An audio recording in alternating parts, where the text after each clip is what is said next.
Well, hello everybody. Welcome to this short press brief. My name is Kjersti Bjørgo. I'm Head of Communication in the Ministry of Digitalization and Public Governance. I'm happy to say that we are going to have a statement from Karianne Tung, who is Minister of Digitalization and Public Governance here in Norway, and also a statement from Lee Yun-Hao. He is UN Under Secretary General for Economic and Social Affairs. And then we will have a very, very short time for some questions, if you like. Here we go. Karianne Tung. Thank you, Kjersti. Good afternoon, everyone. It is a great pleasure and honor hosting the 20th anniversary of the Internet Governance Forum here in Norway. A free and open internet is the foundation of a modern society, of a modern democracy, development, and for our security. And even though the internet may seem like a given for many of us, there is no guarantee that it will remain open, safe, and accessible to all. Since the early 1990s, the internet has become one of our most vital global infrastructure. Our modern society depends on it to function in everything from the economy and healthcare to security. This has been possible because the internet has remained open and governed through collaboration across borders and across sectors. Governments, international organizations, businesses, civil society, academia, and the technical community must all be involved in building, preserving, and managing a global internet. This is not just an operational model, it is a value-based policy. It is about ensuring that no single actor, whether governmental or commercial, gains control over the infrastructure that carries our digital future. And Norway holds a very clear position. The internet must remain open and freely an accessible arena where everyone can freely share and receive information and where fundamental human rights are respected. That's why it's important for Norway to take a strong voice in the governance of this digital common good.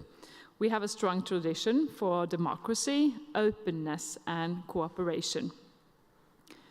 These values we bring with us as we shape our digital lives, both at home and abroad. We must strengthen international cooperation, and liberal democracies in particular must contribute. In securing the multi-stakeholder model, the IGF plays a vital part. Norway believes that IGF should have a strengthened mandate and that IGF should stay as the main global arena for an inclusive multi-stakeholder dialogue on internet governance and global digital development. Norway is also of the view that the follow-up of the VESIS process, including IGF, should be aligned with the follow-up of the Global Digital Compact. For the most part, this should be accomplished within the framework of existing international structure for collaboration. We hope that the IGF 2025 here in Norway will be a place where the most important challenges we face today relating to the internet, technology, and the digital space are addressed, and where we strengthen dialogue and connection across regions and across borders. And we wish that the IGF 2025 will demonstrate its relevance and provide insights and outcomes useful for policymaking and building momentum towards the VESIS plus 20 proceedings. It is our shared responsibility to ensure a free internet that remains open and free to all. My impression of the discussions we had so far is good, and I have confidence we will keep it up for the rest of the week as well. Thank you very much. Thank you, Minister Tung. Mr. Lee, it's time for your statement. Thank you. Well, dear members of the press, it is my great pleasure to be here in Leatherstone, alongside with Her Excellency Minister Tong.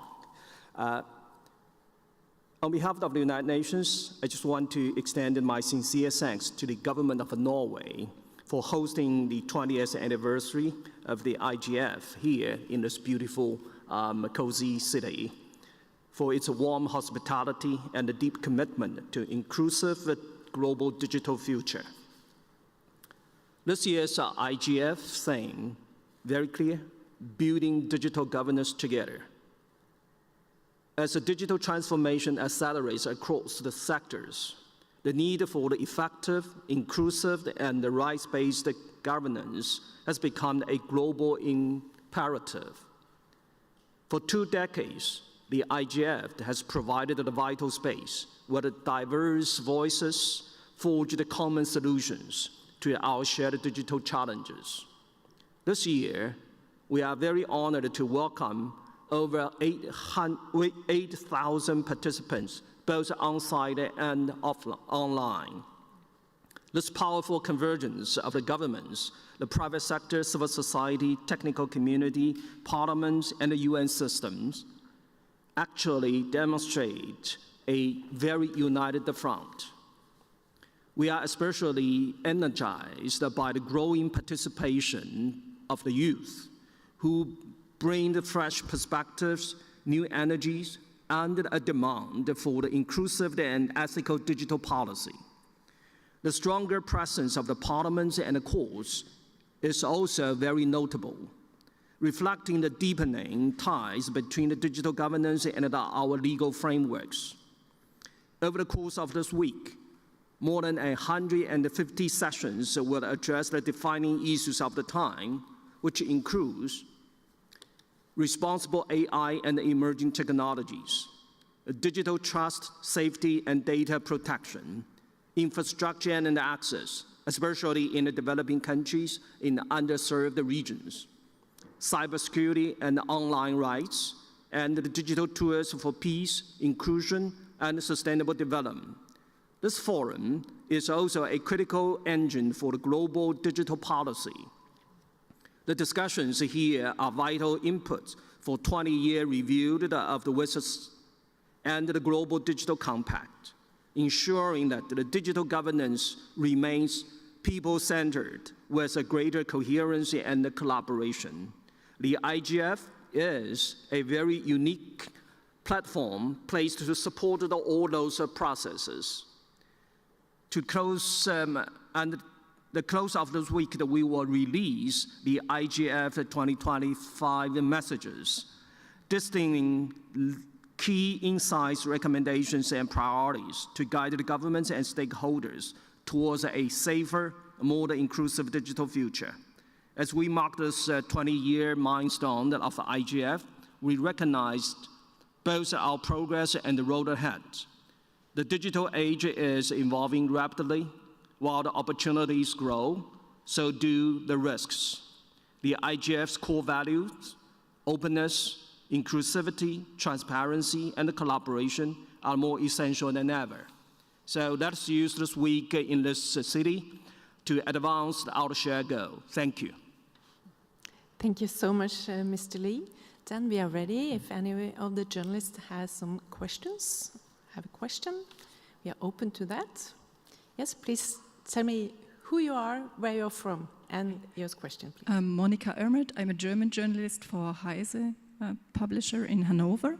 I have a question for the Undersecretary and for Ms. Tung.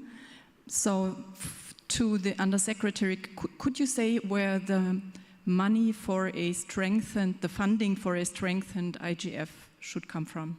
Should it be borne by the UN?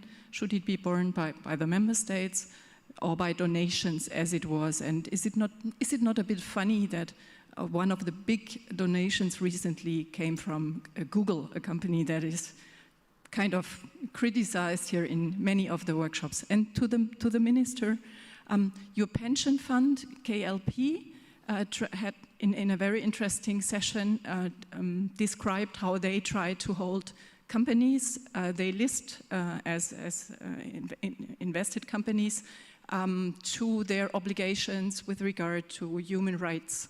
But companies often don't answer to the questions they send them. So in the end, the only option they have is to delist them.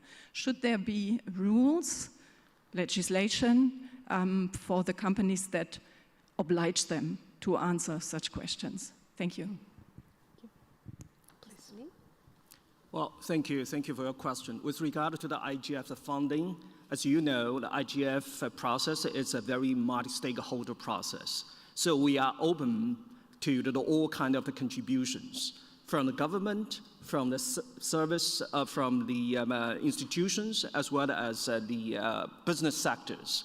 But of course, now we are about to finish our review process. So we hope that after this process, we may have an institutionalized mechanism to support the IGF, which may contributed or funded by the governments. That's our plan.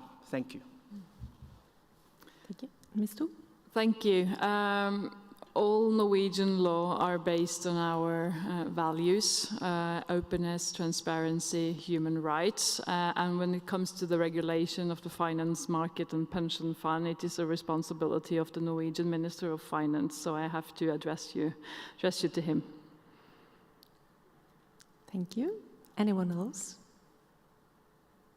There you go.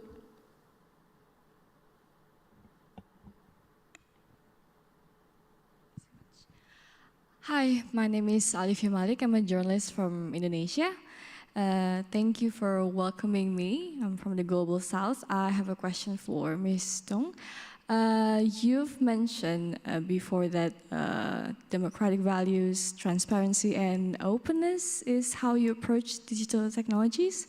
It's based on your values in your way. So how do you see this event, IGF, and in relation to the situation going on in the Global South? How is that going on with you? Thank you. Thank you for your question. Norway is a proud host of the IGF. We believe strongly in the multi-stakeholder model because this forum gives the possibilities for actors or stakeholders to share the floor, to have good discussion and conversation about very important topics in the times that we are living. And Norway also brings with us our values. When we host the IGF, we are taking with us the values of transparency, inclusiveness. Norway has been a front runner of digital public goods because we believe that we need to close the digital gap and divide that we see both within countries. Also in Norway we have this gap, but also between countries. And also Norway has such long and strong tradition for international cooperation, and we will be happy to use the IGF also to raise the voice of digital public goods. Thank you very much. We have time for one last question. No? There you go.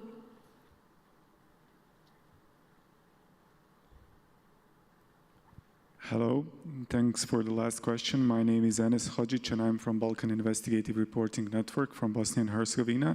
So we are talking a lot here about these successful examples of how some countries or some initiatives are getting to developing these digital initiatives through the world. But in my country, we have a lot of troubles developing this kind of stories because these multi-stakeholders that should be part of this process are not eager to be part of that process. So is there any kind of effort from the IGF community that can maybe push towards those multi-stakeholders in those countries that are not that eager to be part of this process, or should we just stay on this level where it'll be like non-mandatory process for all the countries all over the world?